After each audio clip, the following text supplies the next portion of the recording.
The helicopter's rotors cut through the quiet of the Canadian wilderness as I pressed my face against the window, watching endless stretches of pine and spruce roll beneath us. 6 hours ago, I'd been in my lab at the CDC, looking at tissue samples from a routine outbreak investigation. Now, I was flying toward what the government contact had called an unprecedented biological threat in the remote reaches of northern Ontario. My stomach twisted as I went through the classified briefing materials for the third time. 12 victims over 6 weeks, all found in the Greenstone Belt region, spread across campsites and hiking trails that should have been safe. The photographs made my hands shake. Bodies torn apart with surgical precision, flesh stripped away in precise patterns that suggested something far more calculated than a typical animal attack. The pilot's voice came through my headset. 5 minutes out, Dr. Thompson. I nodded, though he couldn't see me from his position. Below us, Lake Superior spread toward the horizon like a dark mirror, its shoreline jagged with old rock formations that had been there for millions of years. Somewhere in those rocks, the thing responsible for the attacks had been hiding. My phone buzzed with a final message from my supervisor. Remember, complete discretion. This doesn't exist until we understand what we're dealing with. The helicopter banked sharply, and I caught my first look at the research site. A collection of military-style tents and mobile command units had been set up in a clearing roughly 2 miles from the lake. Vehicles with government plates formed a circle around the camp, and personnel in tactical gear moved between structures with the quick urgency of people working against a deadline. We touched down on a makeshift landing pad, and I grabbed my equipment cases before the rotors had fully stopped spinning. The October air bit through my jacket immediately. Winter came early this far north, and the temperature had to be near freezing. A man in a dark suit approached as I stepped away from the helicopter. Agent Robert Walker, according to my briefing.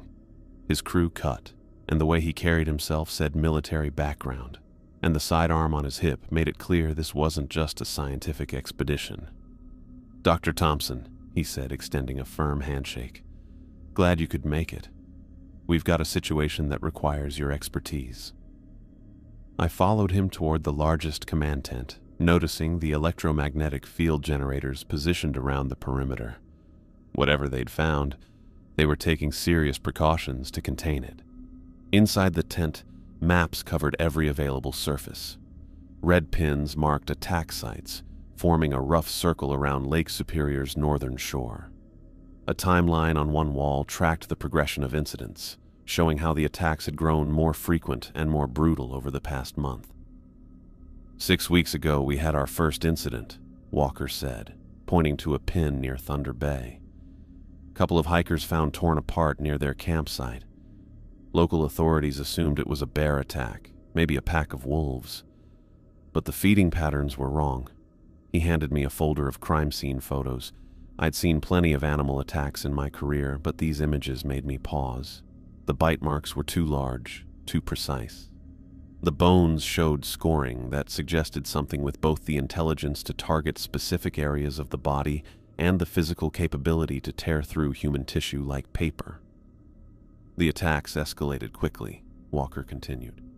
Different locations, but always the same signature. Partial consumption, specific target areas, and then we started finding the other evidence. He took me to a table where plaster casts sat under protective covers. I lifted the first one and my breath caught. The footprint was huge, easily 18 inches long and showing clear toe marks that ended in what looked like claw marks. But the basic shape was humanoid, not animal. These were found at multiple sites, Walker said, along with claw marks on trees, always about 8 to 10 feet off the ground. Whatever made these tracks was walking upright and had significant reach. I set down the cast and picked up another piece of evidence, bark samples showing deep gouges. The marks were too uniform to be random scratching. They looked almost territorial, like the creature was marking its hunting grounds. Did you consult with local authorities? I asked. The indigenous communities in this area might have historical knowledge that could help. Walker's expression got more serious. We reached out to the Ojibwe bands in the region. Most were reluctant to talk, but one elder mentioned something called a Wendigo, said it was connected to cannibalism and endless hunger. The word sent an unexpected chill through me. I'd come across references to Wendigo folklore during my research into ritualistic consumption patterns in isolated communities, but I'd always thought of it as cultural mythology rather than biological reality. 3 days ago, we got our break, Walker continued. Thermal imaging from aerial surveillance picked up movement in a cave system about 15 miles northeast of here. The heat signature was massive, much larger than any known predator in this region. He showed me satellite images of the cave entrance, a dark opening in a cliff face overlooking Lake Superior. The surrounding area showed clear signs of disturbance: broken vegetation, scattered animal bones, and what looked like crude nesting materials. "We moved in yesterday at dawn," Walker said. "Full tactical team with specialized equipment. The thing was deep in the cave system, and when we found it..." He paused, seeming to choose his words carefully. "It wasn't what we expected." He led me to another section of the tent where video monitors showed feeds from helmet cameras. The footage was grainy and chaotic, but I could make out the cave interior as tactical lights swept across very old rock formations. Then the cameras focused on a figure hunched in the deepest chamber. I leaned closer to the screen, trying to process what I was seeing. The creature was unmistakably humanoid, but wrong in every proportion. Nearly 9 feet tall even in its crouched position, with arms that hung well past where its knees should be. Its frame was emaciated to the point where individual ribs showed clearly through grayish skin, yet there was obvious strength in the way it moved. "It didn't run when we approached," Walker said, "just watched us with these yellowish eyes that seemed to track our every movement, almost like it was studying us rather than reacting in fear." The video showed the team deploying their electromagnetic nets, specialized equipment designed for containing unknown biological threats. The creature allowed itself to be restrained with minimal resistance, though the footage captured glimpses of elongated fingers ending in what looked like natural claws, and a mouth filled with yellowed fangs that were definitely not human. "High-powered tranquilizers brought it down eventually," Walker continued. "But even sedated, there was something unsettling about the way it looked at us, like it knew something we didn't." The final piece of footage showed the creature being loaded onto a specialized transport vehicle. Even unconscious, its presence seemed to affect the equipment. Electronic devices flickered, and several team members reported feeling disoriented during the loading process. "Where is it now?" I asked. "Being transported to a classified facility about 3 hours south of here. Underground research complex designed for studying unknown biological threats. That's where you come in, Dr. Thompson. We need someone with your background to analyze what we're dealing with." I studied the evidence again, trying to make sense of what I was seeing with anything I knew about biology. The creature's body suggested severe malnutrition, yet it had clearly been able to overpower healthy adult humans. The bite patterns showed dental structures unlike any known mammalian predator. "Has anyone examined tissue samples yet?" I asked. "We collected some hair and skin cells during transport," Walker said. "Preliminary analysis shows cellular structures that don't match any existing taxonomy. There's also evidence of some kind of pathogen or parasite, but our field equipment isn't sophisticated enough for detailed study." My phone buzzed with a message about my lab equipment being loaded onto a truck for transport to the facility. Whatever this thing was, I'd be working with it directly within hours. "One more thing," Walker said as we prepared to leave the command tent. "During transport, the sedatives started wearing off about halfway to the facility. The creature didn't become violent or try to escape. Instead, it started making sounds." "What kind of sounds?" "Whispers, in a language none of our linguists recognized.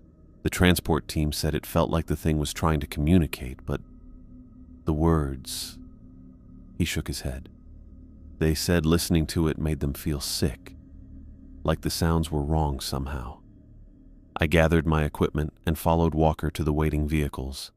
As we drove away from the research site, I watched the wilderness roll past and tried to prepare myself for what I'd encounter at the facility.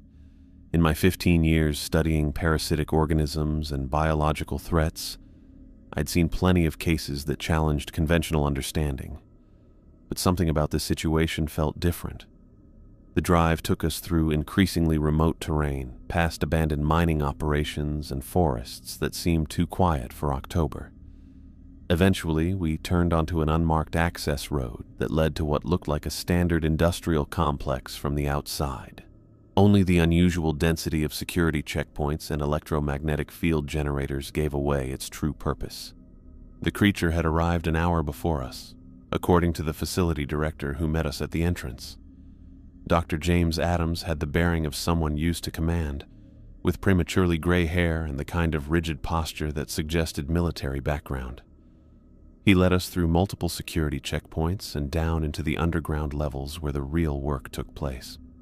"Containment Cell 7, he said as we walked through corridors lined with reinforced steel, specifically designed for unknown biological threats, titanium-reinforced walls, electromagnetic field generators, and complete atmospheric control." We stopped at an observation window that looked into a sterile white chamber. The creature sat in the far corner, no longer restrained but clearly aware of its surroundings. In the harsh fluorescent lighting, its features were even more unsettling than they had appeared in the cave footage. Its skin had a grayish pallor that seemed to absorb light rather than reflect it. The elongated limbs were even more pronounced now that it was sitting upright, and I could see the way its fingers ended in what were definitely claws rather than fingernails. But it was the eyes that made me step back from the window, yellowish and clearly intelligent, tracking our movements with an awareness that felt deeply wrong. "It's been conscious for about 20 minutes, Dr. Adams said. "No attempts to escape or show aggression, just watching." As if responding to our conversation, the creature slowly turned its head toward the observation window. Even through the reinforced glass, its stare felt sharp, like it was looking directly at me rather than just in my general direction. Then it opened its mouth and began to whisper. The sound was barely heard through the containment system's speakers, but I could hear the rhythm of language even if the words were impossible to understand. The whispers seemed to bypass normal hearing somehow, creating a feeling that was more felt than heard. "Has it done this before?" I asked, fighting the urge to cover my ears. "Only during transport," Dr. Adams replied. "The research team is waiting for you in Lab 3. Dr. Richards, our behavioral psychologist, has been documenting its responses to various stimuli." I followed him away from the containment area, but I could feel those yellow eyes watching me until we turned the corner. Whatever this creature was, it had already taken specific notice of me, and somehow I got the feeling that was exactly what it wanted. I adjusted the microscope's focus for the third time, watching the blood cells move under magnification like they were trying to escape the slide. 3 days of lab work had given me a routine here in the underground facility, but what I was seeing through the lens went against every principle of cellular biology I'd learned in 15 years of research. Dr. Adams had called the morning briefing for 7 sharp, gathering the core research team in conference room B. The facility director carried himself like a military commander even in his lab coat, laying out our objectives with the kind of precision that suggested this project had backing at the highest levels of government. "Our primary goals are threefold," he'd said, clicking through slides on the presentation screen. "First, determine the creature's complete biological composition and cellular structure. Second, document its feeding patterns and metabolic requirements. Third, assess any potential applications for military or defense purposes." Agent Walker had nodded from his spot near the door, always placing himself where he could watch both the room and any exits. His constant presence reminded us that this wasn't just scientific research. We were dealing with something the government considered a potential weapon. Dr. Richards had taken notes throughout the briefing, occasionally glancing up with the kind of thoughtful expression that meant he was already forming behavioral theories. The psychologist seemed methodical but approachable, someone who'd spend hours documenting small details others might miss. The subject has been in containment for 72 hours, Adams had continued. No signs of distress or attempts to escape. Refuses all food offerings, including fresh meat samples that should trigger feeding responses in any predatory species. That detail bothered me more than it should have.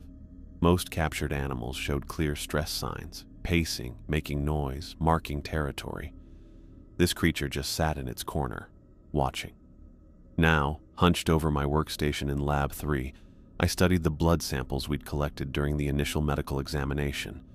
The pathogen Dr. Adams had mentioned was unlike anything in existing literature. Under standard magnification, the infected cells looked normal. But when I increased the power and added specific staining protocols, the cellular walls showed evidence of systematic rewriting. The DNA strands weren't just damaged, they were being rebuilt according to some pattern I couldn't identify. The rate of change was extraordinary, with cellular division happening at roughly 3 times normal speed. Yet instead of creating cancerous growths, the changes seemed purposeful, like something was directing the transformation from within. I made notes on the sample analysis, documenting the temperature changes and electromagnetic readings that accompanied each cellular change. Whatever this pathogen was, it operated on principles that challenged everything we understood about biological infection. A soft knock interrupted my work. Dr. Richards stood in the doorway, tablet in hand, and that constantly thoughtful expression on his face. "Mind if I join you? I've been reviewing the behavioral observations and wanted to cross-reference with your biological findings." I pointed to the chair across from my workstation. "The cellular analysis is interesting and disturbing. What have you noticed about how it acts?" Richards pulled up video footage on his tablet, showing multiple angles of the containment cell. "It's showing amazing environmental awareness. See how it puts itself to watch the maximum area? That's not random placement. It's strategic." The video showed the creature in its typical corner position, but Richards was right. From that angle, it could see both the main observation window and the secondary monitoring station, plus the cell's entrance. The positioning was calculated. "There's something else," Richards continued, flipping to another video file. "Watch its eye movement patterns when different personnel enter the observation area." I studied the footage as various staff members approached the containment window. With most people, the creature's look tracked their movement casually, almost without interest. But when certain individuals appeared, its attention became laser-focused, following every gesture with an intensity that felt predatory. "It's evaluating people," I said, noting how the creature's posture shifted slightly when specific personnel appeared. "But based on what criteria?" "That's what concerns me. It's not random selection. There's a pattern, but I can't identify the determining factors yet." Richards showed me additional footage of the feeding attempts. Multiple times per day, staff members had offered various food sources through the cell's feeding slot. Raw meat, processed foods, even live prey animals had been presented. The creature noticed each offering but never approached or showed interest. 48 hours without eating anything, Richards noted. Most mammals would show significant distress by now, but its vital signs remain stable. Whatever metabolic processes keep it functioning, they don't follow normal biological rules. I thought about the cellular analysis and the accelerated DNA reconstruction I'd observed. Maybe it doesn't need conventional nutrition. If it can rewrite cellular structures at the molecular level, it might be able to sustain itself through different mechanisms. Or it's waiting for something specific, Richards said quietly. The comment sent an unexpected chill through me. The idea that this creature might be showing patience rather than hunger meant it could plan ahead, which made our containment procedures feel suddenly not good enough. Dr. Adams's voice came over the intercom, asking me to report to Observation Station Alpha for direct behavioral documentation. I gathered my notes and headed down the corridor, passing the electromagnetic field generators that buzzed constantly along the walls. The facility felt different after 3 days. Not more familiar, but somehow more oppressive, like the creature's presence was affecting the entire environment. Observation Station Alpha provided the clearest view into the containment cell through reinforced glass barriers. The creature sat in its usual corner, but as soon as I approached the window, its posture changed. It lifted its head slowly, those yellowish eyes fixing on me with an intensity that made me step back without thinking. For several seconds, we just looked at each other through the glass. I tried to maintain scientific objectivity, documenting its facial structure and eye movement patterns. The long features were clearly humanoid, but wrong in every proportion. Then it moved. The creature rose from its seated position with smooth grace that didn't match its skinny appearance. It crossed the cell in 3 long steps and pressed its face directly against the glass barrier, less than 2 feet from where I stood. Its eyes never left mine. This close, I could see the yellow irises contained flecks of other colors, deep brown, amber, even traces of green that reminded me uncomfortably of my own eye color. The creature's breath fogged the glass slightly, and I noticed its mouth was slightly open, revealing those yellowed fangs that looked designed for tearing rather than chewing. I forced myself to take notes, documenting the encounter even as every instinct screamed at me to back away. The creature's stare felt like it could see right through me in a way that had nothing to do with its physical closeness. It was like being examined by something that understood far more about me than I understood about it. The staring continued for what felt like hours, but was probably only a few minutes. Neither of us moved. I found myself studying the creature's features, noting the way its long fingers pressed against the glass, and how its breathing seemed deliberately controlled rather than automatic. Then, as suddenly as it had approached, the creature stepped back. It returned to its corner with the same smooth movement, settling into its usual position and going back to the catatonic posture it had maintained for 3 days. But its eyes remained fixed on me until I finally left the observation station. I spent the rest of the day analyzing tissue samples and reviewing video footage, but I couldn't shake the feeling that something important had changed during that encounter. The creature's behavior had been purposeful, targeted.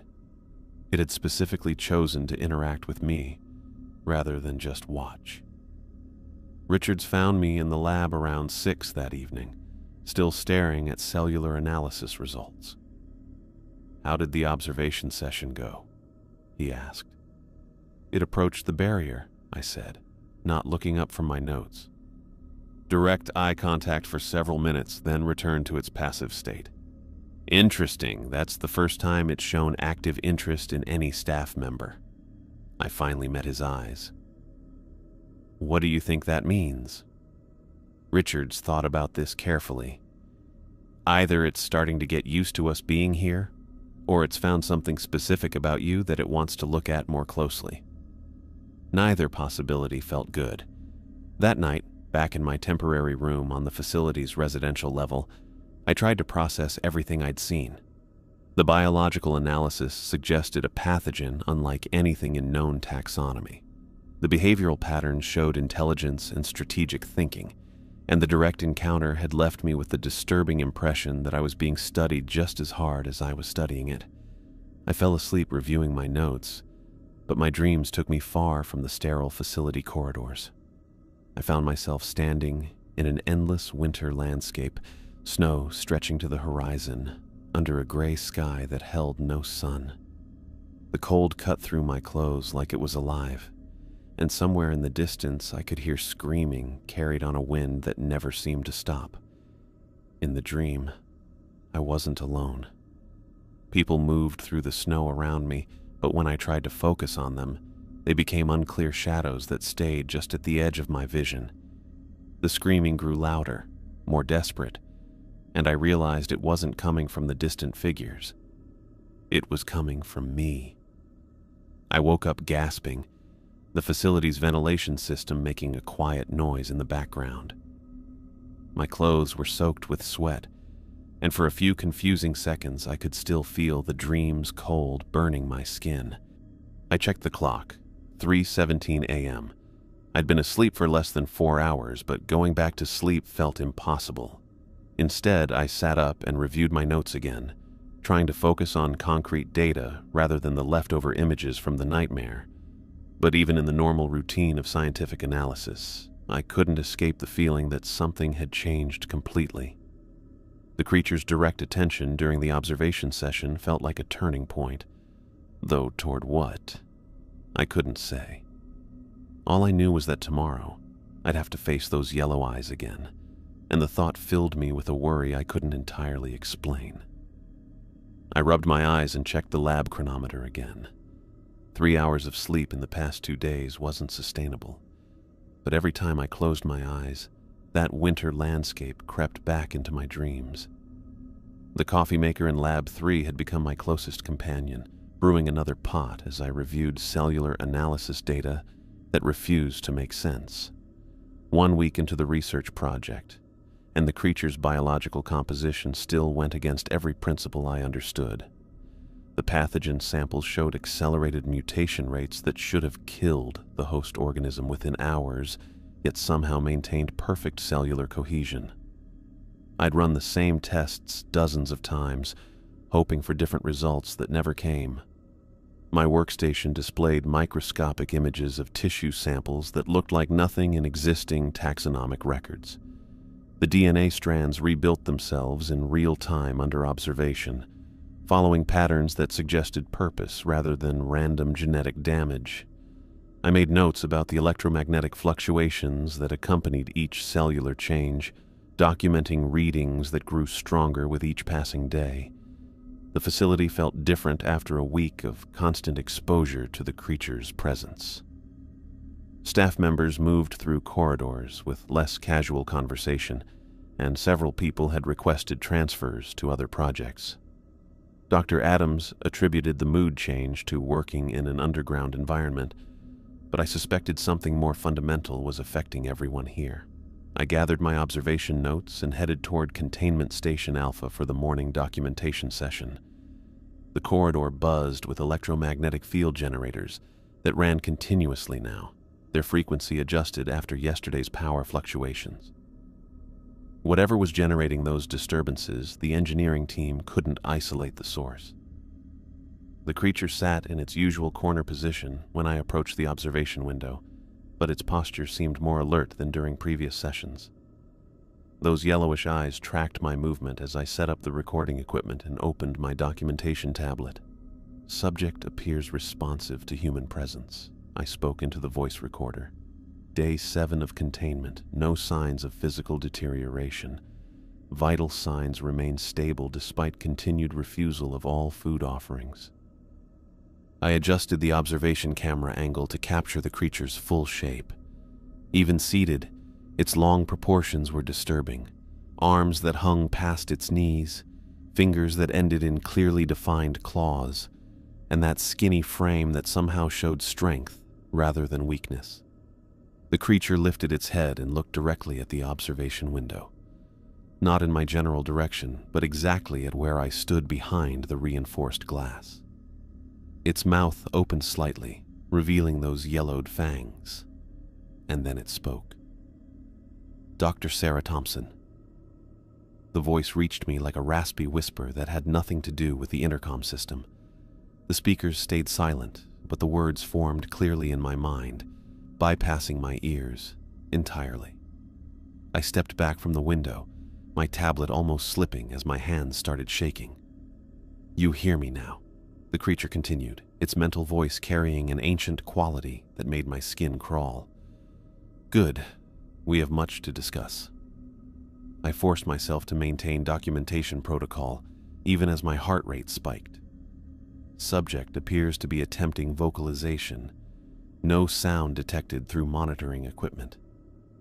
Your machines cannot record what passes between us, the creature said, and I could see its mouth moving slightly with each word that formed in my thoughts. This conversation exists beyond their crude technology. My hands shook as I wrote notes about the apparent communication attempt. The creature's stare never wavered, and the mental voice continued with disturbing clarity. I have walked this earth for millennia, Dr. Thompson. Long before your civilization built its first cities, I was feeding on human flesh and spreading my gift to those worthy of transformation. I documented the creature's behavioral change while fighting the urge to flee the observation station. The voice in my head felt invasive, like something had crawled inside my thoughts and taken residence there. "The process begins with consumption," it explained, and I could hear satisfaction in the mental tone. "A single bite of my flesh will start the change. The victim's mind becomes clearer, sharper, while their body adapts to new hungers. Eventually they become what I am, eternal, powerful, free from the weakness of ordinary mortality." The creature moved, coming closer to the glass barrier. "You want to understand my biology, but you're studying the wrong thing. This form is merely a vessel. The true nature of what I am exists in the spaces between thought and flesh." I tried to focus on scientific observation, but the voice made concentration nearly impossible. "Subject shows increased activity. Positioning suggests attempted communication. Your failed marriage haunts you," the creature said suddenly, and ice flooded my veins. "David's infidelity broke something inside you that never properly healed. You blame yourself for not seeing the signs earlier." I hadn't mentioned my divorce to anyone at the facility. That information wasn't in any personnel files accessible here. "And your sister Emma," it continued, apparently reading my shocked expression. "You haven't spoken to her in 3 years, not since she chose David's side during the separation. The betrayal cut deeper than your husband's affairs because you expected it from him, but never from her." My pen had stopped moving entirely. The creature's knowledge of personal details I'd never shared with colleagues felt like a violation that went beyond physical space. "You still have nightmares about the basement in your childhood home," it whispered into my thoughts. "The darkness that seemed to move when you were 7 years old. Your parents said it was imagination, but you knew something waited down there in the shadows." The memory hit me like a physical blow, standing at the top of basement stairs in the house where I grew up, convinced that something inhuman was watching me from the darkness below. I'd never told anyone about those childhood fears, not even David during our most intimate conversations. "How do you know these things?" I whispered, forgetting for a moment that I was supposed to be conducting scientific observation. "I know because I am patient," the creature replied, moving until its face pressed against the glass barrier. "I have had a week to explore your mind during our sessions. Each time you observe me, I observe you in return." I backed away from the window, but the mental voice followed me with perfect clarity. "Your research will serve my purposes beautifully, Dr. Thompson. The government's desire to weaponize my abilities will become the instrument of their destruction. They seek to create controlled monsters, but they will only succeed in spreading my gift beyond these walls." The observation session had lasted 20 minutes longer than scheduled, but I couldn't bring myself to leave while the creature continued speaking directly into my thoughts. Its knowledge of my personal history felt like hooks in my mind, pulling me toward the glass barrier even as rational thought screamed at me to run. "Sleep has become difficult for you," it noted accurately. "Food holds little appeal. These are early signs of our connection strengthening. Soon you will understand why I chose you specifically for this work." I forced myself to gather my equipment and documentation materials. The creature watched me prepare to leave with what looked like amusement. "Until tomorrow, Dr. Thompson. We have so much more to discuss." The mental voice faded as I walked away from the observation station, but I could feel those yellow eyes tracking my movement until I rounded the corner. My hands were still shaking when I reached Lab 3, and the coffee I'd been wanting moments earlier now smelled sick. Dr. Richards found me staring at my notes an hour later, trying to process what had happened during the observation session. "How are you holding up?" he asked, settling into the chair across from my workstation. "You look like you haven't slept in days." "Work stress," I replied automatically, though the explanation felt inadequate. "The cellular analysis is more complex than we initially anticipated."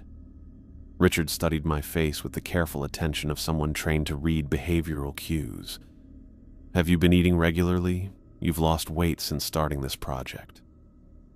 I looked down at my lab coat, realizing he was right. The sleeves hung looser than they had a week ago, and my pants felt baggy around the waist. When had I last eaten a full meal? The facility cafeteria had started seeming less appealing each day, with even basic foods triggering mild nausea. "I've been focused on the research," I said. "Sometimes I forget meal schedules." "That's concerning, Sarah. This project is demanding enough without compromising your physical health. Maybe you should consider taking a day off to recover."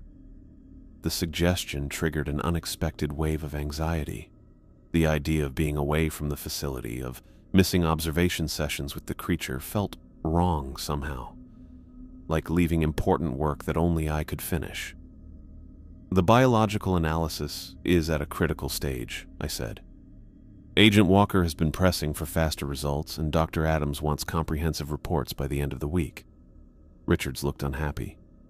"Walker's been pushing everyone hard lately. He seems more upset than when we started. Yesterday, he demanded access to tissue samples for his own analysis, even though he has no background in cellular biology." That was news to me. Walker hadn't mentioned wanting direct access to biological materials during our briefings. His focus had always been on practical applications rather than scientific understanding. What did Dr. Adams tell him? "That all sample analysis goes through you first." Walker wasn't happy about the delay, but Adams held firm on protocol. I thought about the creature's promise that my research would serve its purposes, and a chill ran through me that had nothing to do with the facility's air conditioning. "Dr. Thompson," Agent Walker's voice came through the lab intercom. "Report to conference room B for briefing update." Richards and I looked at each other. Scheduled briefings were supposed to happen every 3 days, and we'd had one yesterday. I grabbed my files and walked toward the conference room, going through hallways that felt more crushing than they had a week ago. The electromagnetic field generators buzzed at a slightly different frequency, and several staff members I passed looked as tired as I felt. Agent Walker was waiting with Dr. Adams when I arrived. Both men looked upset, and Walker's usually neat posture seemed more stiff than normal.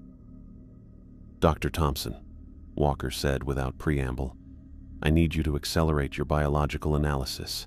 We're under pressure from Washington to provide actionable intelligence about this creature's capabilities." "The cellular analysis is proceeding as quickly as possible," I replied. "The organism's structure is unlike anything in existing taxonomy. Proper documentation requires—" "What it requires is faster results," Walker interrupted. "We have other facilities standing by to begin parallel research, but they need your preliminary findings to establish their own protocols." The mention of other facilities made me think about the creature's warnings, and I felt that invasive mental voice whispering at the edges of my thoughts. "Rushing the analysis could compromise accuracy," I said. "Some of the cellular changes I've observed take hours to complete their cycles. If we interrupt the process, then find a way to speed it up," Walker said sharply. "This project has national security implications that go beyond academic thoroughness." Dr. Adams cleared his throat diplomatically. "Agent Walker, Dr. Thompson's expertise is why she was brought onto this project. Perhaps we should trust her judgment about appropriate research timelines." Walker's expression tightened, and I noticed his hands had clenched into fists. "My orders come from levels above this facility, Dr. Adams. The Department of Defense wants operational assessments, not theoretical documentation." Something about Walker's behavior seemed different from the controlled professionalism he'd shown during our first week. His movements looked more aggressive, and there was an intensity in his eyes that reminded me uncomfortably of the creature's stare. "I'll review the analysis protocols," I said carefully. "There might be ways to streamline the documentation process without compromising scientific accuracy." "Good," Walker replied, but his tone suggested the concession wasn't enough. "I want preliminary reports on weaponization potential by Thursday. The other research sites are waiting for your data to begin their own studies." After the briefing, I returned to Lab 3 with a growing sense of worry. The creature's promise that my research would serve its purposes felt more threatening in light of Walker's pressure for faster results. If tissue samples were being passed around to other facilities, Any contamination or infection could spread far beyond our controlled environment. I spent the afternoon reviewing cellular analysis data, but concentration remained difficult. The creature's mental voice seemed to hover at the edge of my thoughts, occasionally whispering comments that made my skin crawl. Even when I couldn't hear specific words, I felt its presence like a constant background buzz that made normal thought processes sluggish. By evening, the idea of returning to my quarters felt less appealing than staying in the lab. The residential level's silence made the creature's mental voice seem louder, more intrusive. At least the lab's equipment provided white noise that helped mask the whispers. I made another pot of coffee and settled in for another long night of analysis, trying to ignore the growing certainty that something fundamental had changed during that morning's observation session. The creature had established direct contact, and somehow I knew tomorrow's session would take our connection even deeper. Outside the lab windows, the Canadian wilderness stretched endlessly into darkness, but I found myself thinking less about the world beyond the facility and more about the yellow eyes that watched me from behind reinforced glass. 2 weeks of not getting enough sleep, and the creature's constant mental whispers had left me operating on autopilot, moving through research work with mechanical precision while my mind struggled to process what I was documenting. The cellular analysis data had grown more disturbing each day, showing faster mutation rates that went against every principle of biological science I understood. I'd been staying in Lab 3 most nights now, finding the residential quarters too quiet and somehow threatening.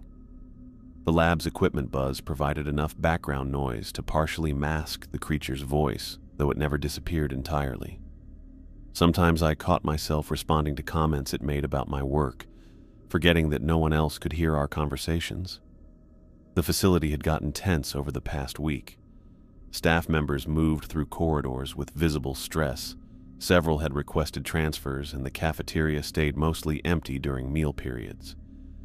Dr. Adams blamed the mood on extended underground assignment stress, but I suspected our closeness to the creature was affecting everyone in ways we didn't fully understand. Agent Walker's pressure for faster results had intensified daily.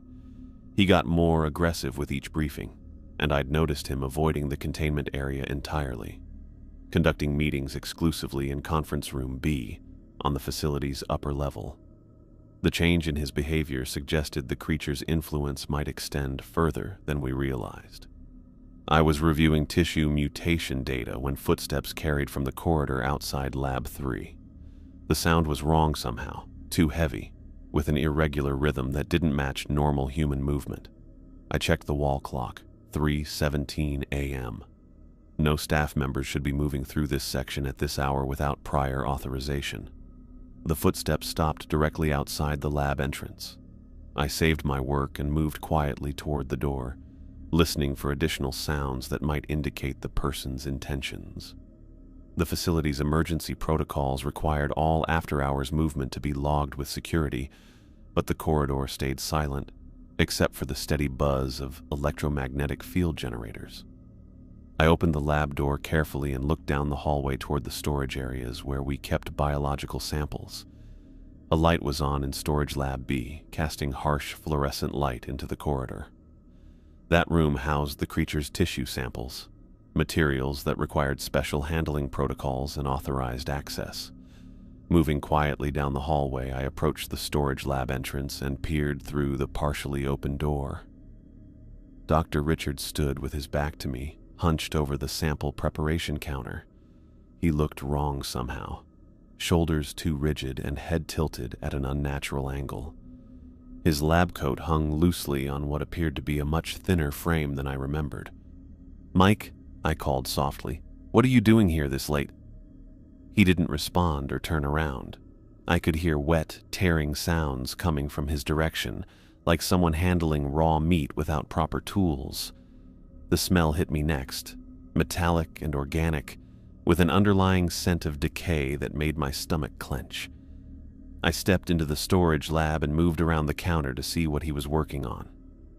Dr. Richards crouched over an open tissue sample container, his hands bloody to the wrists. Between his fingers hung strips of raw flesh, pieces of the creature's tissue samples that should have been preserved in sterile solution. He was eating them. Richards had the tissue pressed against his mouth, tearing at the material with teeth that looked longer and sharper than they should have been. His fingernails had grown into distinct claws that left gouges in the metal counter surface. When he finally looked up at me, his eyes reflected the lab's fluorescent lighting with an unnatural yellow shine. "Sarah," he said, and his voice carried a raspy quality that reminded me of the creature's mental whispers. "You're working late again." Blood covered his chin and stained the front of his lab coat. The tissue sample container lay empty beside him, its preservative solution spilled across the counter in dark puddles. I realized he'd eaten several samples, materials that contained active pathogen that we'd been handling with full hazmat protocols. "Mike, what have you done?" I backed toward the lab entrance, reaching for the emergency alarm panel. "Those samples are contaminated. You need immediate medical attention." "Contaminated," he repeated, standing slowly. His movements had the same fluid grace I'd observed in the creature, as if his body had adapted to different physical principles. "Is that what you call improvement?" Richards moved between me and the door with surprising speed. Up close, his change was undeniable. His face had become thin and sharp, with skin taking on the grayish color I documented in the creature. His lab coat hung on a body that appeared to have lost weight, yet he moved with obvious strength. "The hunger was unbearable," he explained, wiping blood from his mouth with the back of his hand. 3 days without sleep, food tasting like ash, constant whispers promising relief. The samples called to me. I tried to activate the emergency alarm, but Richards grabbed my wrist with inhuman strength. His fingers ended in claws that punctured my lab coat and drew blood from my arm. The touch sent electric pain through my nervous system, and I could swear I heard the creature's laughter repeating in my mind. "Let go of me." I pulled against his grip, but his strength was incredible. The claws dug deeper into my arm, and I could feel warmth spreading from the wounds. "You understand the hunger," Richard said, his yellow eyes fixed on mine. "I can smell it on you. The creature has been preparing you just as it prepared me."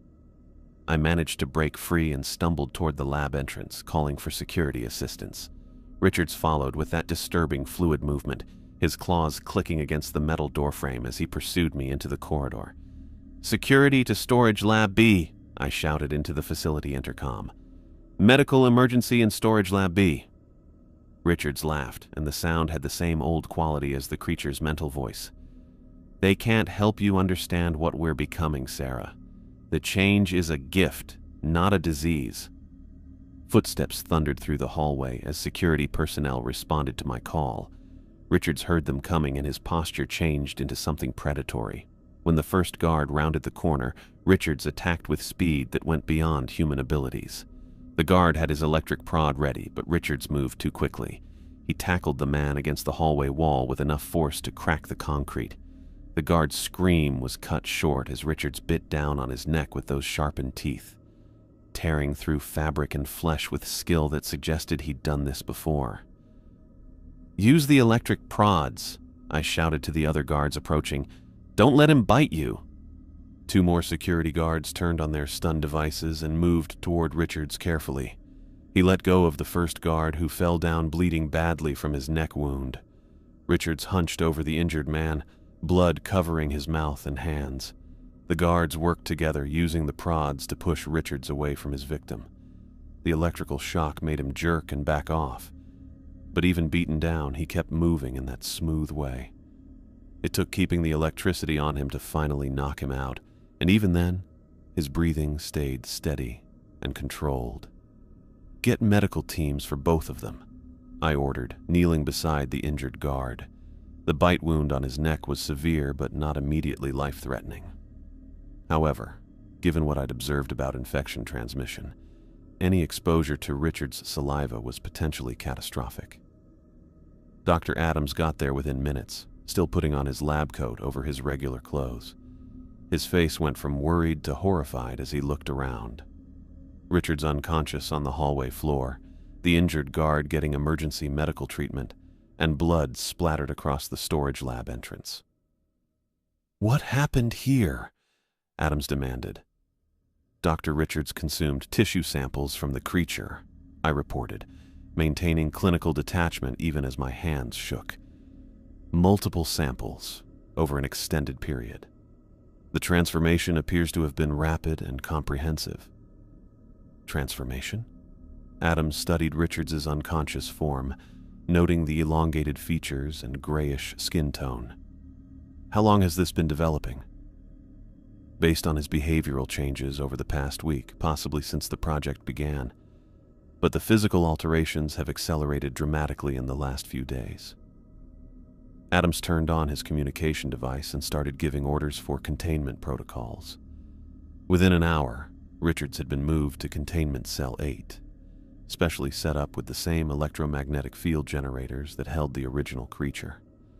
The injured guard was put in isolation in the medical wing under full quarantine conditions.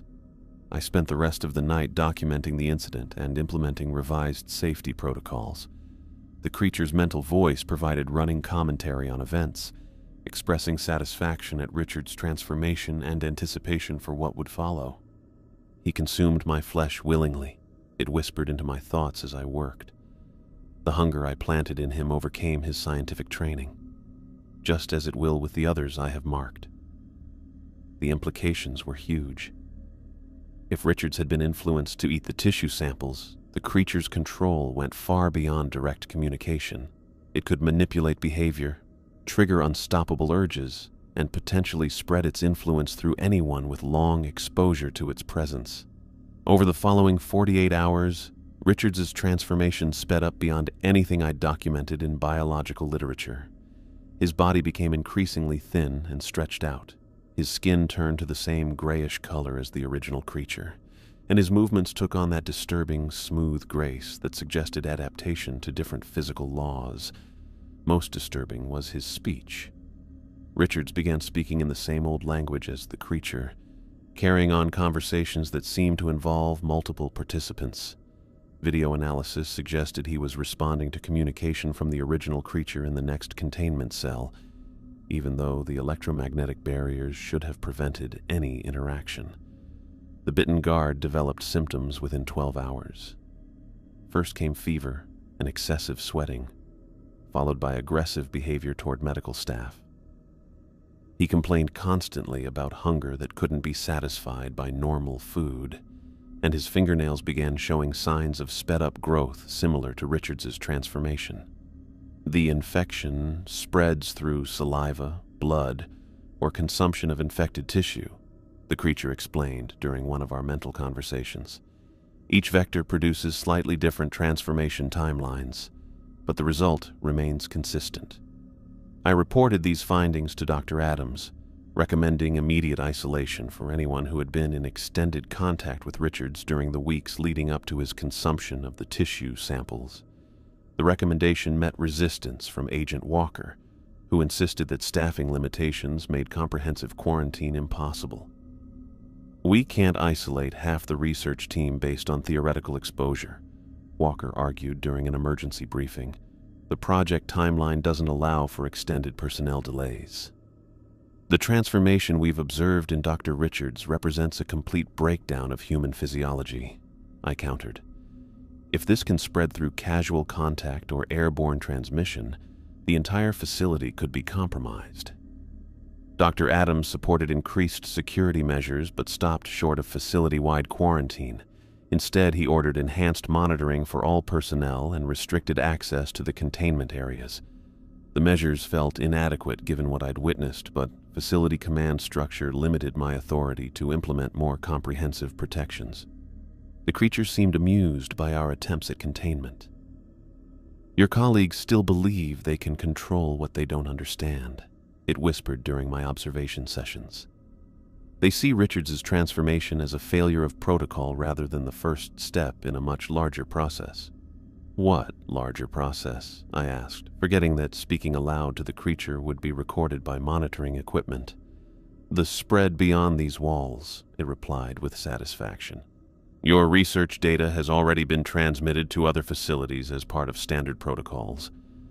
Military personnel attempting to contain outbreaks at those locations will become carriers themselves, spreading my gift to major population centers. The realization hit me hard.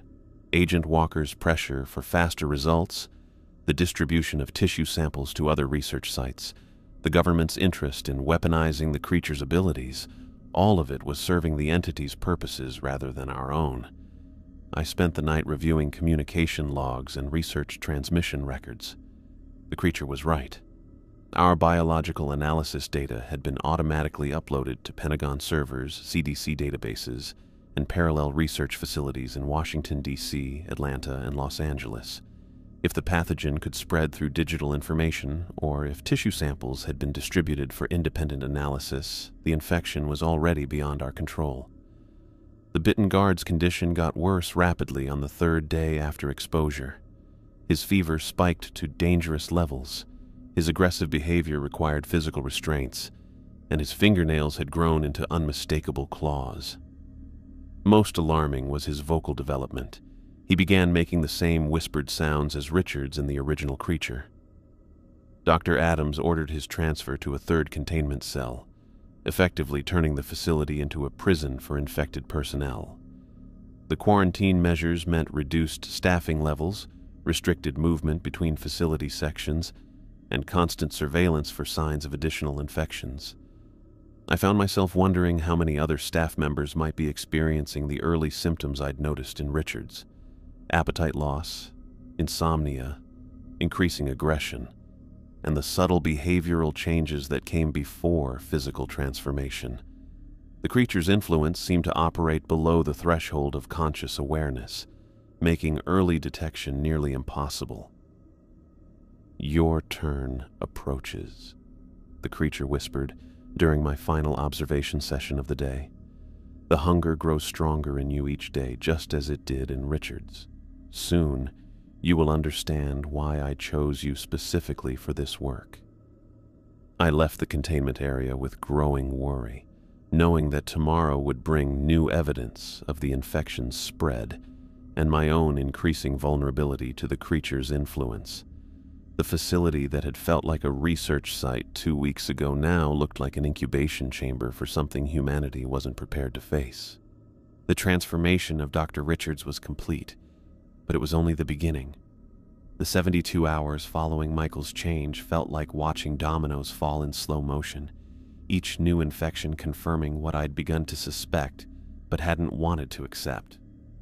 I'd been documenting cellular change rates and transmission paths, but the reality of an airborne bug spreading through our closed environment hit me hard. 3 more staff members had reported to the medical wing within the past day, all showing the same early symptoms I'd first seen in Michael weeks ago. Lisa from the communications department complained of insomnia and violent dreams. Marcus, one of our security guards, had lost 15 pounds and started avoiding the cafeteria entirely. Dr. Peterson from the analysis lab showed up with scratches on his arms that he claimed came from restless sleep, though the marks looked suspiciously like claw marks. I spent most of those 3 days in Lab 3, running air quality tests and analyzing ventilation samples that confirmed my worst fears. The facility's circulation system had been distributing tiny particles throughout the building, not just standard atmospheric contamination, but active bug carriers that remained alive in the air for hours after initial exposure. The creature's mental voice had grown stronger and more constant during this period, providing running commentary on the infection's progress with obvious satisfaction. "Your colleagues still believe they can contain what they don't understand," it whispered as I reviewed contamination data. "They focus on physical barriers while my influence spreads through every breath they take." I tried to ignore the voice and concentrate on developing some kind of containment solution, but the constant mental intrusion made analytical thinking increasingly difficult. My hands shook as I prepared testing samples, and the lab's fluorescent lighting seemed harsher than it had weeks ago. "The hunger grows in you as well," the creature continued. "I can feel your resistance weakening. Soon you will understand why fighting this transformation only prolongs unnecessary suffering. Dr. Adams called an emergency meeting that morning, gathering the remaining uninfected staff in Conference Room B. His usually calm appearance showed cracks of strain, and dark circles under his eyes suggested he'd been getting as little sleep as the rest of us. Effective immediately, this facility is under emergency lockdown, he announced without preamble. All external communications are suspended, and no personnel will be permitted to leave until we've contained this situation. The room erupted in protests from staff members who had families outside the facility, but Adams raised his hand for silence. I've sealed the main exits and disabled the communication arrays, he continued. Whatever we're dealing with cannot be allowed to reach the outside world. Agent Walker, who had been absent from recent briefings, burst through the conference room door with obvious agitation. His usually neat appearance had deteriorated significantly. Wrinkled clothing, unkempt hair, and a wild look in his eyes that reminded me uncomfortably of Michael's transformation. You had no authority to initiate lockdown without my approval, Walker snapped at Adams. My superiors are expecting regular updates on this project. Your superiors will have to wait, Adams replied firmly. The safety of the general population takes priority over reporting schedules. Walker's face flushed with anger, and I noticed his hands had clenched into fists. The aggressive posture was completely unlike his usual controlled professionalism, and I found myself documenting his behavioral changes mentally even as the meeting continued. I need to speak with Dr. Thompson privately, Walker said, his voice carrying an edge that made several staff members shift uncomfortably in their chairs. Adams looked at me questioningly, but I shook my head. Something about Walker's demeanor triggered every warning instinct I'd developed over the past weeks. Any discussions about the research can be conducted in this forum, I replied carefully. Walker's expression darkened further, and for a moment, I thought he might physically confront me. Then he seemed to regain control, though the tension in his posture remained obvious.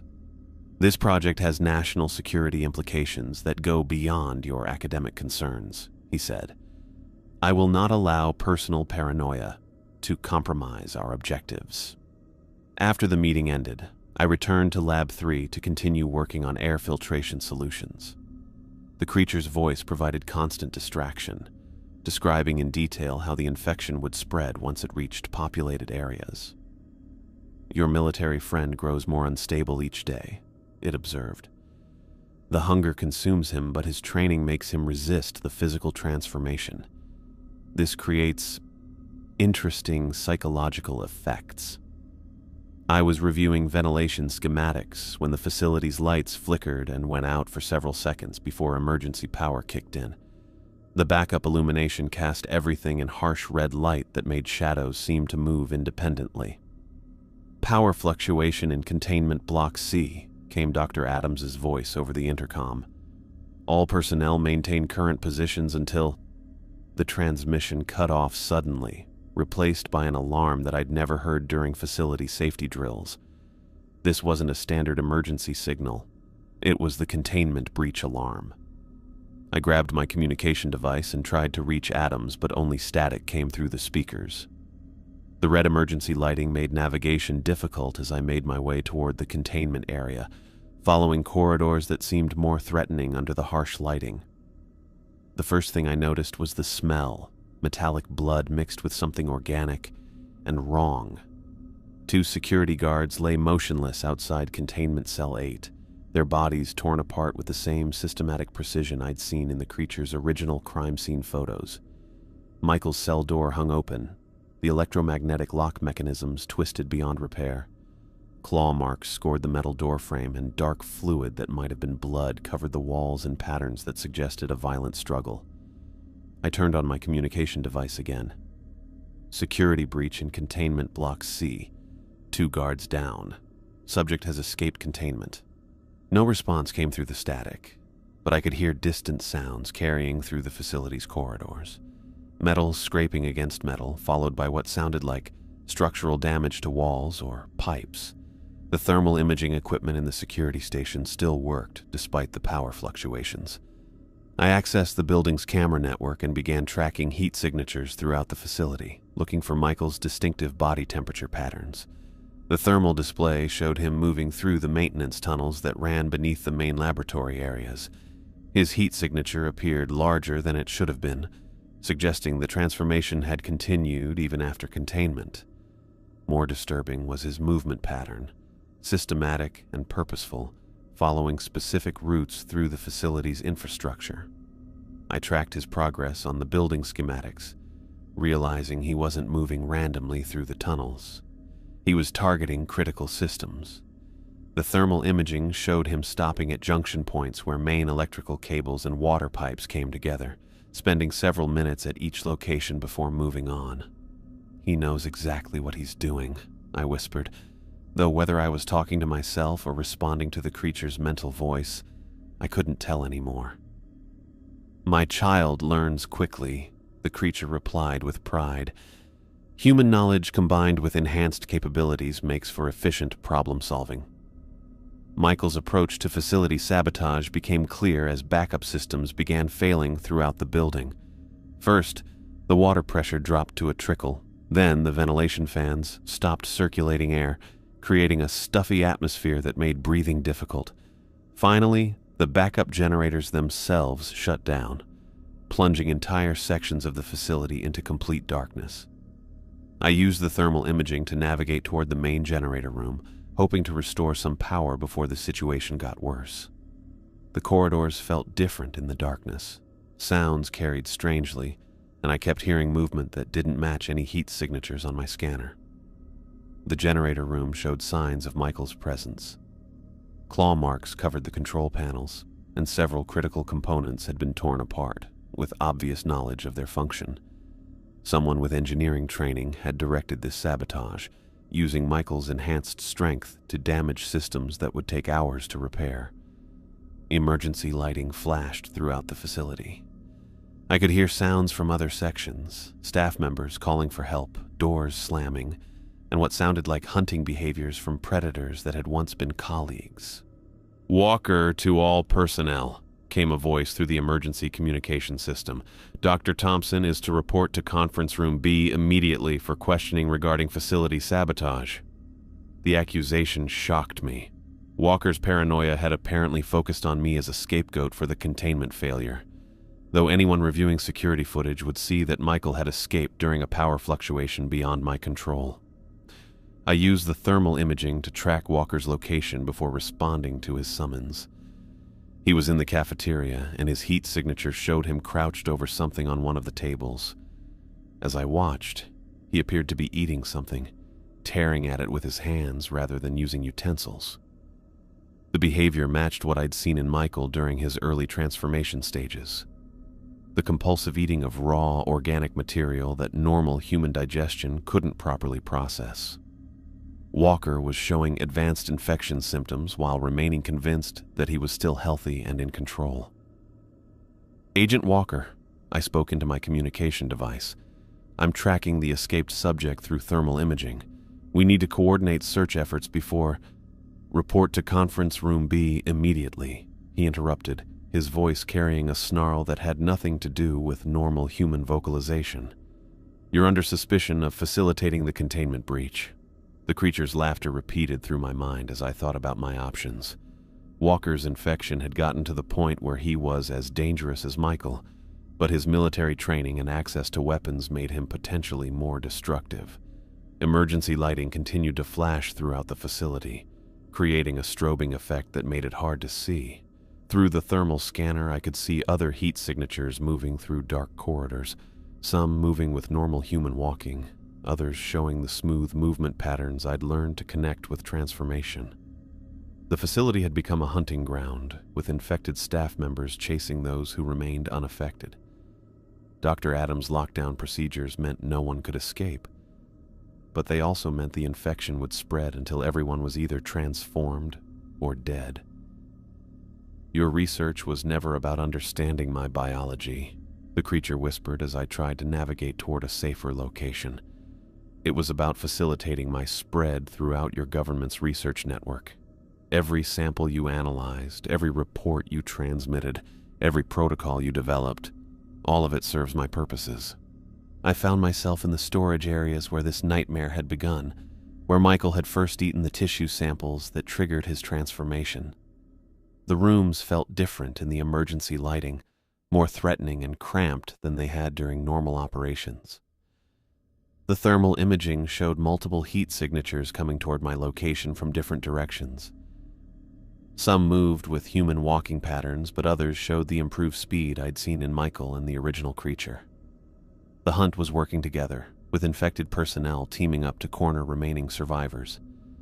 My communication device crackled with Walker's voice one final time. "Dr. Thompson, you have 60 seconds to surrender yourself for questioning, or I will authorize extreme measures to ensure facility security." The threat meant something because Walker still had access to weapons and security systems that hadn't been damaged by Michael's sabotage, but his infection meant any interaction with him would likely result in either my death or transformation.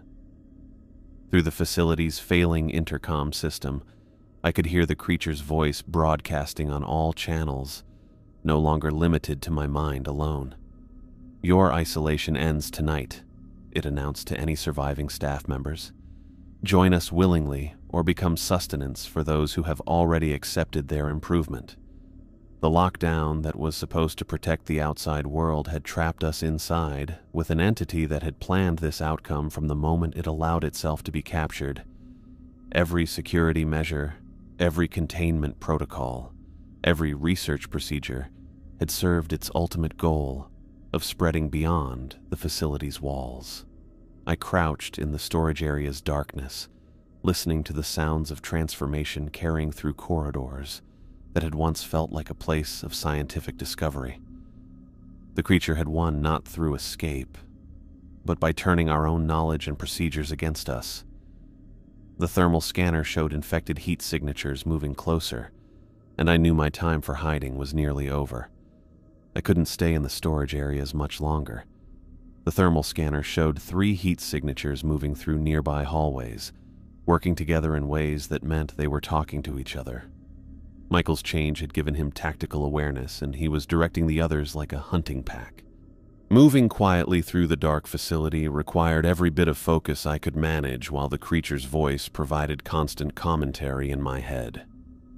The emergency lighting created pools of red light separated by stretches of complete darkness, making navigation dangerous even with the thermal scanner. "Your colleagues move with purpose now," the creature whispered as I checked the scanner again, no longer burdened by human hesitation or moral concerns about harming former friends.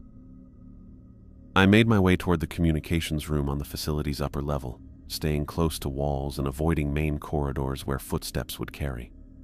The building's layout worked in my favor. Utility passages and maintenance areas provided alternate routes that the changed staff might not think to check immediately. The communications room sat at the end of a long hallway lined with administrative offices. Emergency lighting here was spotty, with several fixtures completely dark and others flashing on and off. I used the thermal scanner to confirm the area was clear before approaching the heavy door marked with military security warnings. Inside, banks of communication equipment lined 3 walls, most still functioning even with the power problems throughout the facility.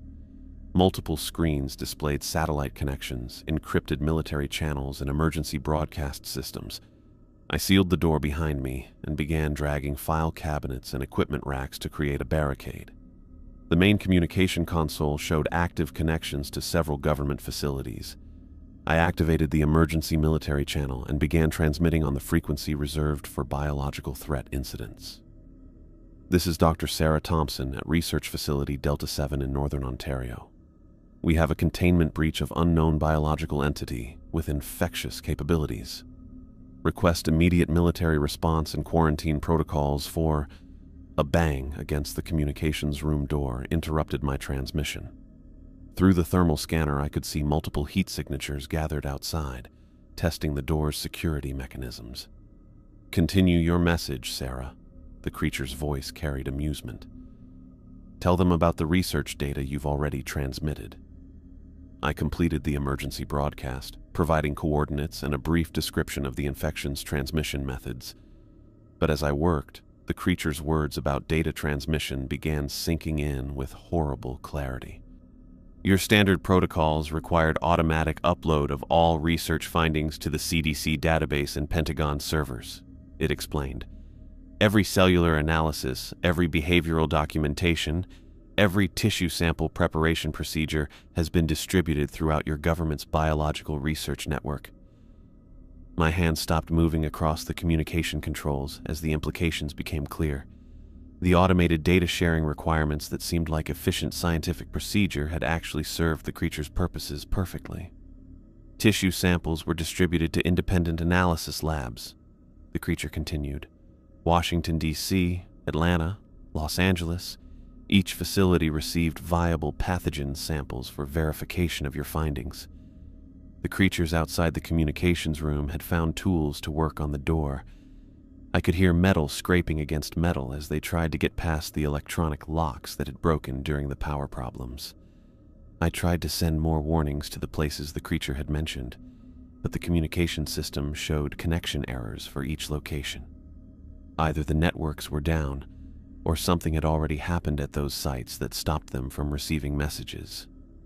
3 days ago, Dr. Patterson at the Atlanta laboratory consumed tissue samples during what his colleagues believed was a psychological breakdown, the creature informed me with satisfaction. The Los Angeles facility has reported behavioral anomalies in their research staff since yesterday. The door started to buckle as the infected staff used their strength to break through. I grabbed important communication equipment and looked for other ways out of the room. A maintenance hatch in the ceiling went to ventilation shafts, but the opening was too small for quick escape. An emergency exit sign pointed toward a stairwell that went down to the facility's lower levels, areas I hadn't explored during my weeks of research work.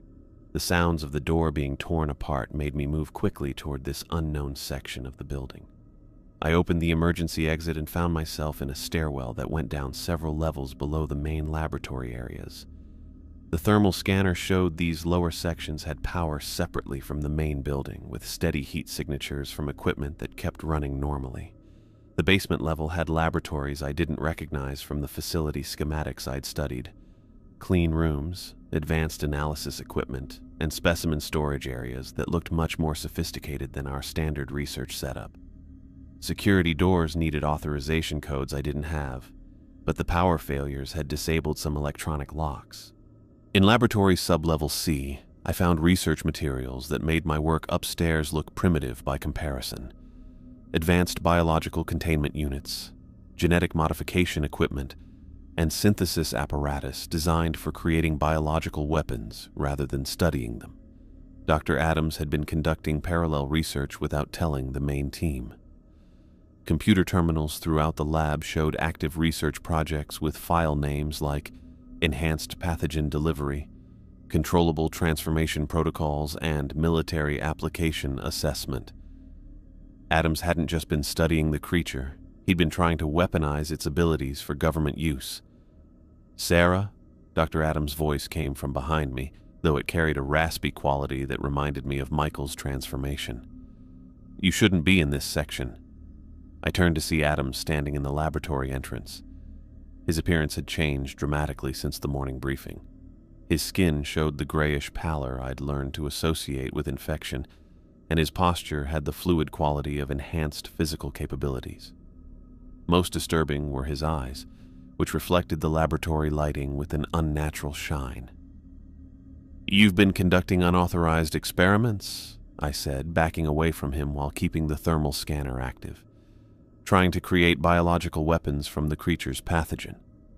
"Military applications," Adams replied, his voice carrying multiple tones as if more than one entity was speaking. The potential for creating controllable, enhanced soldiers was too valuable to ignore. He moved closer with that predatory grace I'd observed in other transformed personnel. His lab coat hung loosely on a frame that had lost significant muscle mass, yet his movement suggested incredible strength. "The creature guided my research," Adams continued, his expression taking on an ecstatic quality.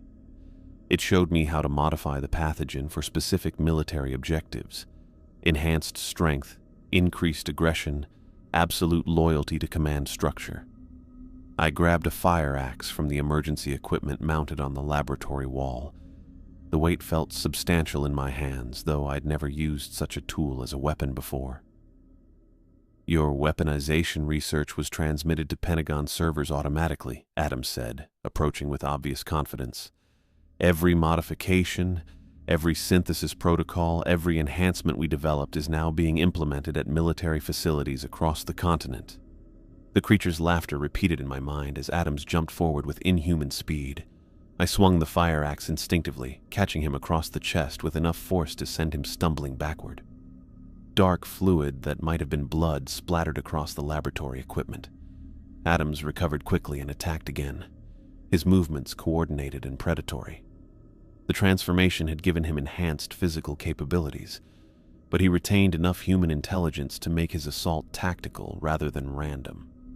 I managed another swing of the fire axe, this time connecting with his neck. The impact was sickening, wet and wrong in ways that suggested his anatomy had changed during transformation. Adams collapsed to the laboratory floor, his body convulsing for several seconds before going completely still. Around me, computer terminals continued their automated processes, uploading research data to government servers with mechanical efficiency. Adams' unauthorized experiments were being distributed throughout military command networks, even as his body cooled on the laboratory floor. The creature's voice filled the laboratory through the emergency speaker system, no longer confined to my thoughts alone.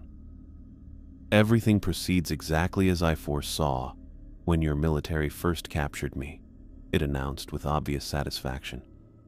"Human curiosity, government ambition, and scientific arrogance have created the perfect distribution network for my influence." I stared at the computer screens showing upload progress bars at 97% completion.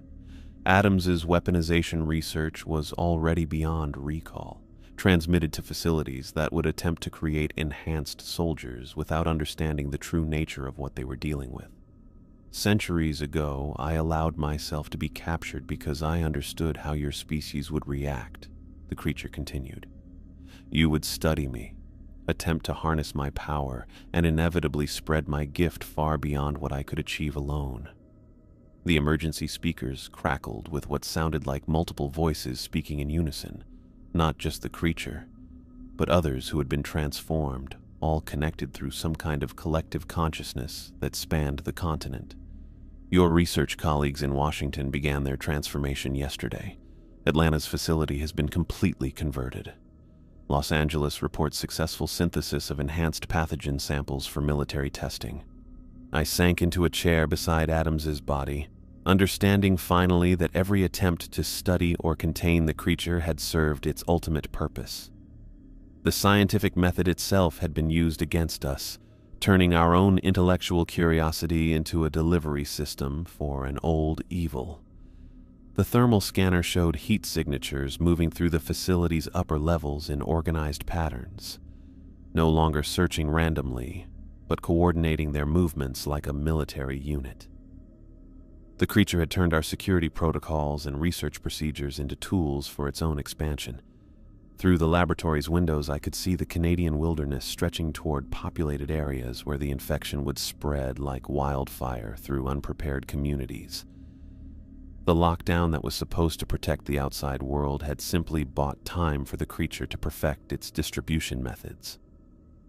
I sat in the basement laboratory, surrounded by the evidence of humanity's downfall, listening to the creature's voice broadcast through emergency speakers as it coordinated the next phase of its old plan. I left Adam's body in the basement laboratory and made my way back through the facility's maze of corridors, following the emergency lighting toward the main containment area.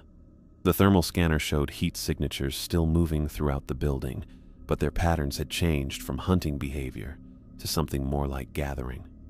Whatever was happening, the transformed staff members were coming together in a central location. The creature's voice had stopped broadcasting through the emergency speakers, leaving an uncomfortable silence broken only by the distant sounds of footsteps and occasional mechanical groans from the facility's failing systems. My boots made noise against the metal flooring as I climbed back to the main research level, each step taking me closer to whatever conclusion this nightmare was building toward. When I reached the containment area, I found something I hadn't expected.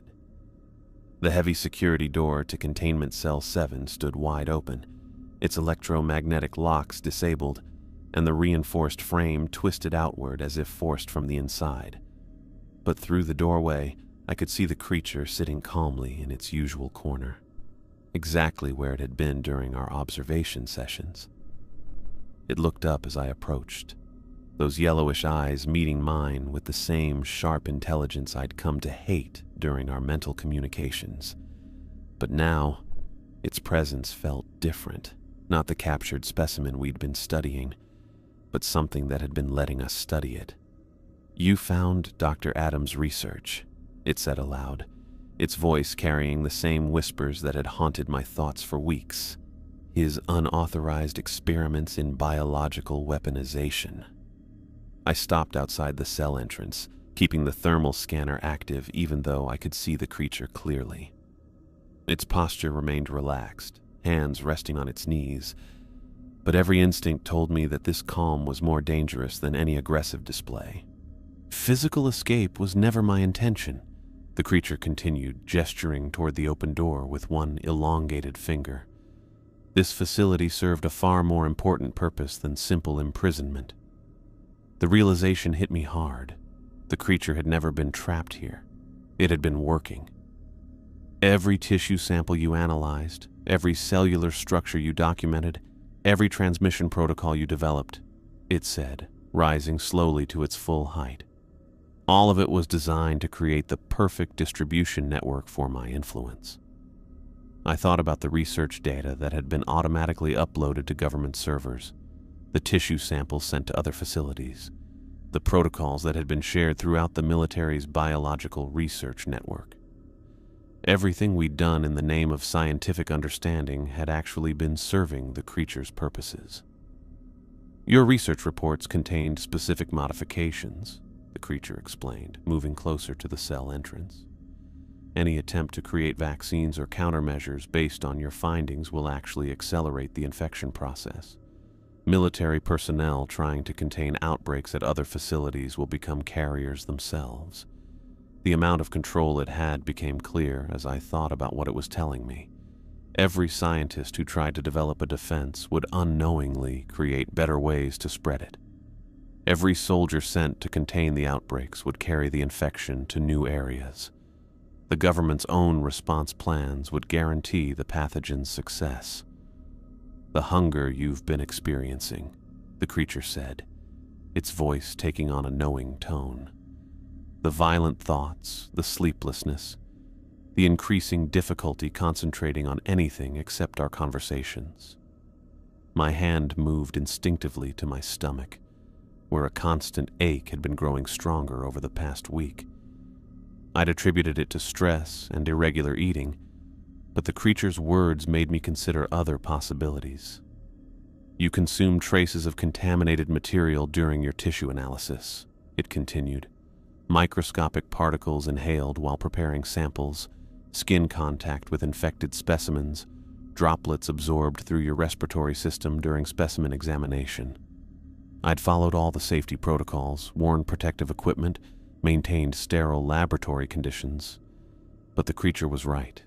Complete isolation from pathogen exposure was impossible when working with active biological samples for weeks at a time. "You have been my primary agent since the project began," the creature said with satisfaction. "Chosen specifically for your knowledge, your access to research networks, your position within the government's biological analysis system."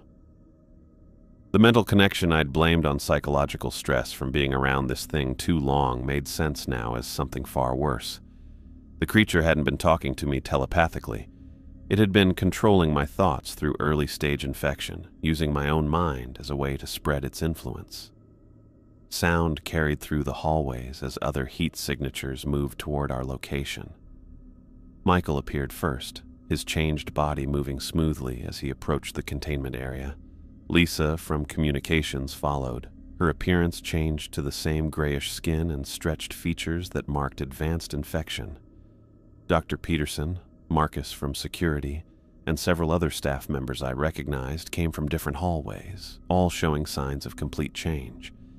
They positioned themselves around the containment area in a rough circle, their movements coordinated without any visible communication. Each one watched me with the same yellowish eyes that I'd learned to connect with the creature's influence, but they kept a respectful distance as if waiting for something. The creature stepped through the open cell door for the first time since its capture weeks ago. Outside the sterile containment environment, its presence felt overwhelming in ways I hadn't expected. The fluorescent lighting flashed and dimmed as it moved. Electrical equipment sparked and buzzed with interference, and the air itself seemed to thicken with evil energy that made breathing difficult. Its body appeared less skinny than during our observation sessions, as if feeding on the facility's chaos had restored some strength to its very old body. The grayish skin looked more vibrant. The stretched limbs moved with obvious strength, and those penetrating yellow eyes glowed with an inner light that had nothing to do with reflected light.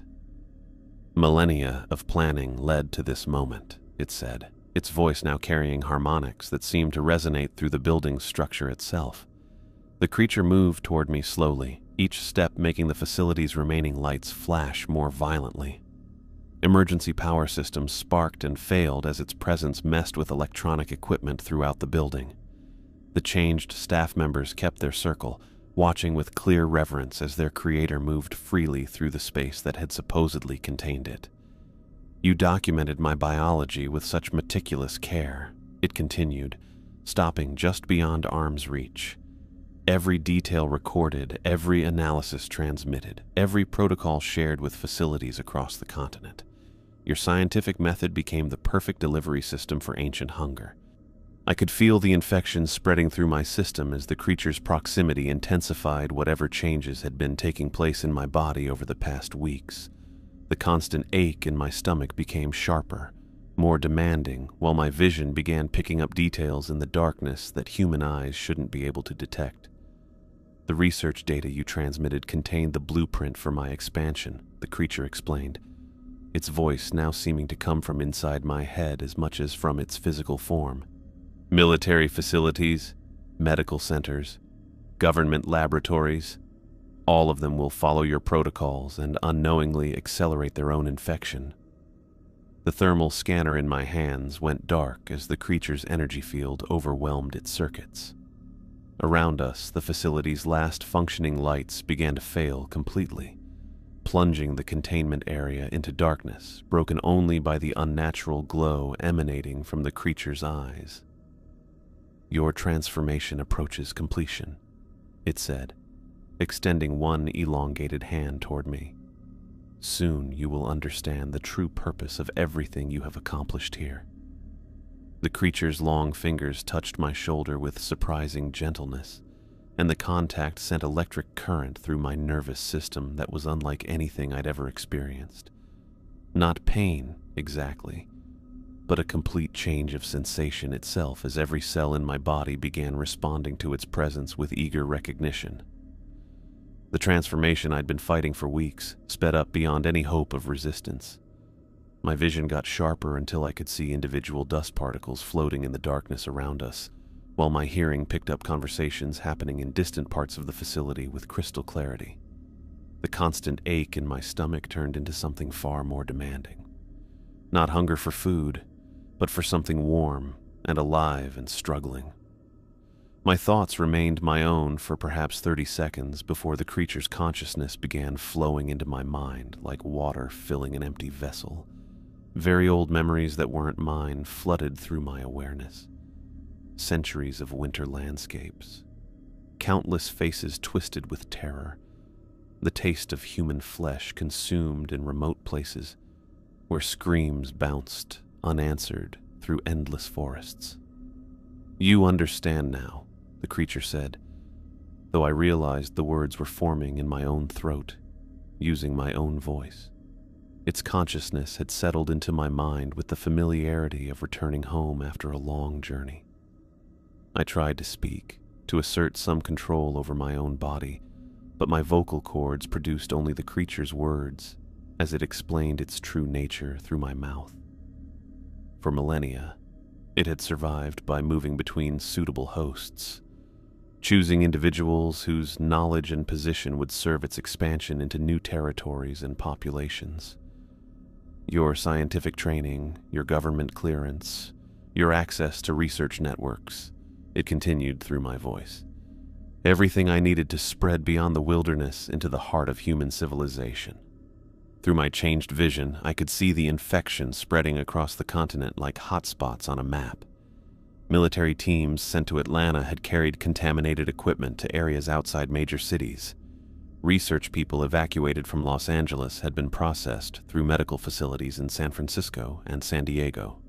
The CDC's emergency response had sent infected samples to labs in Chicago, Boston, and Washington, D.C. for testing. Each new outbreak would follow the same pattern we'd seen here. Scientists getting curious and staying exposed too long, government secrecy stopping proper quarantine, and military responses that only helped spread the disease further.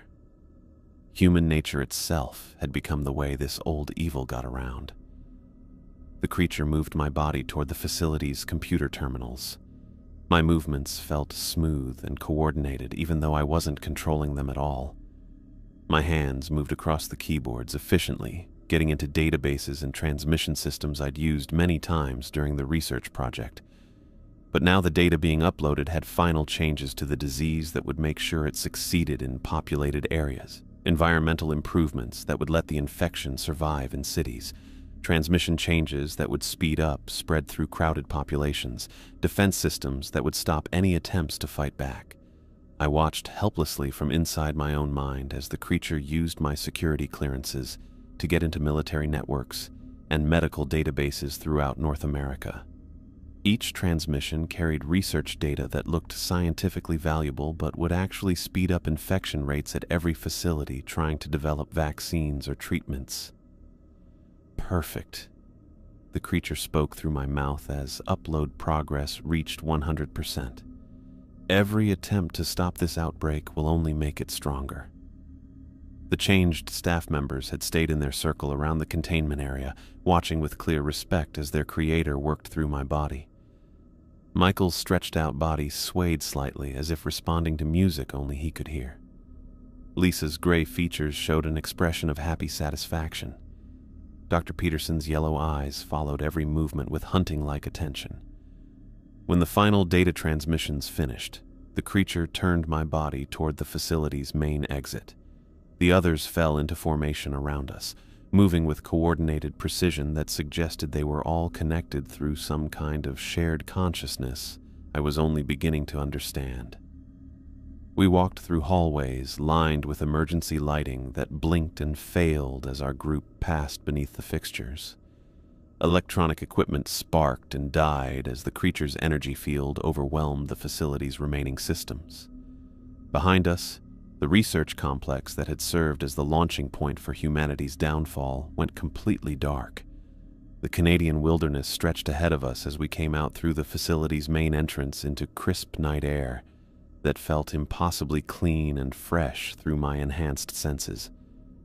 Stars above provided enough light for navigation even without any artificial illumination, while distant sounds of wildlife carried for miles across the lake's surface.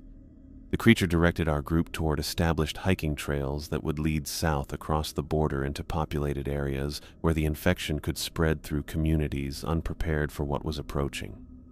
Some of us would head toward Thunder Bay and the transportation networks that connected to Toronto. Others would move west toward Winnipeg and the prairie cities beyond. Still others would follow the lake shore toward Duluth and Minneapolis. Each changed host would establish new infection centers, converting local populations who would then spread the pathogen further into the continental interior. Within weeks, major cities would be dealing with outbreaks they couldn't understand or contain. Within months, the infection would have spread too far for any coordinated response to be effective.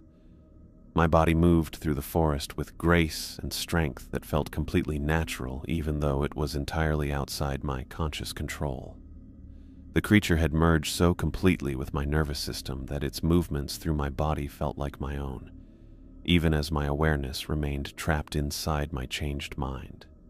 Through this dual consciousness, I could sense the scope of what we had released. Government facilities that had received our research data were already experiencing the first stages of infection among their staff. Military units deployed for containment were carrying the pathogen to staging areas near major population centers. Medical personnel trying to treat the earliest victims were becoming infected themselves and spreading the disease through hospital systems. The creature had planned this outcome from the moment of its capture, understanding exactly how human institutions would respond to an unknown biological threat. Our scientific curiosity, our military protocols, our medical emergency procedures, all of it had been anticipated and weaponized against us with surgical precision. Centuries ago, I learned to be patient. The creature spoke through my mouth as we moved deeper into the wilderness. Human nature is wonderfully predictable when properly understood. We reached a clearing overlooking Lake Superior's huge stretch of water, its surface reflecting starlight like scattered diamonds against black water. From this spot, we could see the lights of distant communities that would soon experience their first contact with old hunger. Ships moving across the lake's surface would carry infected personnel to ports throughout the Great Lakes region. Air traffic from nearby cities would spread the sickness across the continent within days. Behind us, the darkened research facility stood as a monument to human arrogance and the terrible failure of our belief that scientific understanding could overcome any threat. Every safety protocol, every containment measure, every analytical procedure had actually helped the creature's expansion rather than preventing it. As we began our descent toward populated areas, I kept just enough awareness within my transformed mind to understand that I had become the herald of humanity's end. The creature had won not through brute force or overwhelming numbers, but through manipulation of our own nature, our curiosity, our ambition, our unshakable faith in our ability to control and weaponize anything we could study. The old hunger that had walked these forests for thousands of years was finally free to spread across the world, and nothing remained that could stop its steady advance into the heart of human civilization.